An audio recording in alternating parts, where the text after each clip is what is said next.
আরব্য খাবারের স্বাদ পেতে চান, খেতে চান উটের মাংসের নানা পদ,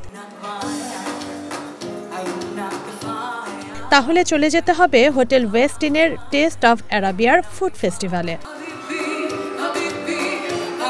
ক্যামেল খাসা, হোল লেগ অফ ক্যামেল কুজি, ক্যামেল স্টু, ক্যামেল নেহারি, সুলতানস ক্যামেল মাজবুস আর ক্যামেল মিল্ক উমালি সহ নানা খাবার পাবেন সেখানে। শুধু কি উট, ল্যাম্ব কাপসা, চিকেন মান্দি, হোল ফিশ তাজিন, কোফতা কাবাব, ডোনার কাবাব, চিকেন মুলুখিয়া, sushi and sashimi, shrimp cocktail, chicken shawarma, beef kofta, mutton kofta, shami kebab সহ নানা আরবীয় মুখরোচক খাবার। পেট পুরে খেয়ে এবার কি একটু ডেজার্ট খেতে ইচ্ছে করছে? তাও আছে। বাকলাভা, ওমালি, কুনাফা, কাঁচা চমচম, রসগোল্লা, গুড়ের মিষ্টি, টক দই, মিষ্টি দই, হোমমেড আইসক্রিম সহ নানা আরবীয় মিষ্টান্ন। দেশি ও আরবের রন্ধনশিল্পীদের রান্না আর শৈল্পিক উপস্থাপনায় এসব খাবার খেতে যেমন সুস্বাদু তেমনি দৃষ্টিনন্দন। ক্যামেল হলো একটা আকর্ষণীয় আর কি, মাংসটাও খাইতে খুব স্বাদ, নরম স্বাদ, এবং সবসময় তো বিফ ল্যাম্ব দিয়েই খ্যাপসা পাকা, আমি এবার ক্যামেল দিয়ে খ্যাপসা দিচ্ছি আর কি। The culture of Bangladesh is too much connected to the Arabic food. As it's a Muslim country, they prefer the Arabic food too much and they like the meat flavors. The camel idea was because it's the same culture, okay? And this is camel food, if you compare camel meat, if you compare with the beef or cow, it's almost similar, but the texture different. That's why we implement the camel to be in the like a uzi, like a stews. So the local guests need to try this one and introduce the culture. The camel will not be only the Arabic style, they will be involved in local dish as well. This is the signature also, you can come and try.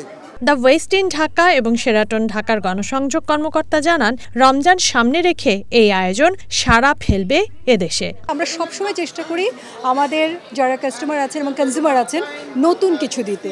So ঠিক সেই চিন্তা থেকে আমাদের হঠাৎ মাথায় আসলো যে আমরা অ্যারাবিয়ান একটা ফুড ফেস্টিভ্যাল কেন করছি না, এবং সেখানে অ্যারাবিয়ান বলতে শুধুমাত্র যে অ্যারাবিক ফুডসগুলো থাকবে সেটা না, ক্যামেল মিটকে আমরা একটু এখানে নিয়ে আসতে চাই, যেটা হয়তো আমাদের এভরিডে অলডে ডাইনিংয়ে সম্ভব না। সো সেজন্য আমরা চিন্তা করলাম আমরা এখানে এটার আয়োজন করি। আলহামদুলিল্লাহ আমরা খুব ভালো সাড়া পেয়েছি প্রিভিয়াস আমাদের প্রত্যেকটা ক্যাম্পেইনে, এবং আমরা দেখেছি যে অনেক সময় গেস্টের রিকোয়েস্টে আমাদেরকে এটা এক্সটেন্ডও করতে হয়।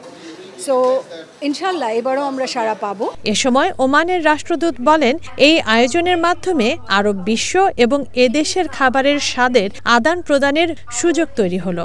I'm delighted to open this Taste of Arabia Food Festival celebrating the richness of Arab cuisine and reminding us the food bring hearts together before it filled plates. So the food bring heart together before it filled plates. I think the organizer and everyone who contributed and all of for your presence, which makes this festival even more special. Dhonnobad, Shubaiki, Onushtani, Ashar Chono. এই উৎসবে প্রাধান্য পেয়েছে মধ্যপ্রাচ্যের 100-রও বেশি খাবার, যা দুই দেশের কূটনৈতিক সম্পর্ককে আরও দৃঢ় করবে বলে আশা করছেন সংশ্লিষ্টরা। রোজা মানে হলো আমাদের অ্যারাবিয়ান কুইজিনকে আমরা লুপে নিই, সেই হিসাবে আমরা উই থট যে অ্যারাবিয়ান ফুড ফেস্টিভ্যাল আমরা করব, এবং এই ফুড ফেস্টিভ্যালের সবচেয়ে আকর্ষণীয় বিষয় হলো আমাদের ক্যামেল মিট অর উটের মাংস আমরা যেটাকে বলি। আমরা যদি স্পেনের কথা বলি, স্পেনের সবচেয়ে পপুলার ফুড হলো স্প্যানিশ পাইয়া। আপনি যদি এখন মেক্সিকোর কথা বলেন, tacos.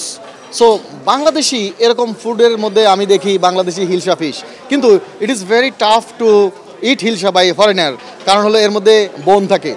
So what we have done, আমরা এই বাংলাদেশি কুইজিনকে কীভাবে সারা বিশ্বের কাছে প্রসিদ্ধ করতে পারি সেজন্য আমরা বোনলেস হিলসা করছি, আমরা কোপ্তা করছি। ফুড এমন একটা বিষয় যেটা that can work as a diplomat, এবং ফুড ডিপ্লোমেসি হলো সারা পৃথিবীতে আমি মনে করি যে one of the tool that could bring up the whole culture of the nation, এবং দেশে দেশে বন্ধুত্ব, দেশে দেশে শান্তিপূর্ণ একটা সৌহার্দ্য পরিবেশ আনার জন্য ফুড ডিপ্লোমেসি নিয়ে আমি ব্যক্তিগতভাবে কাজ করছি। আরব বিশ্বের খাবারের স্বাদ আর সে দেশের সমৃদ্ধ রন্ধনশৈলীর সঙ্গে পরিচয় করিয়ে দেওয়ার এই ফেস্টিভ্যালে যোগ দিতে পারেন শুধু রাতের খাবারের জন্য। একজনের বুফে খাবার খেতে খরচ করতে হবে ৮,৯৫০ টাকা। রয়েছে বিভিন্ন অফারও। ফেস্টিভ্যাল চলবে ৩০ নভেম্বর পর্যন্ত। তানজিন অন্ত, ওয়ান নিউজ, ঢাকা।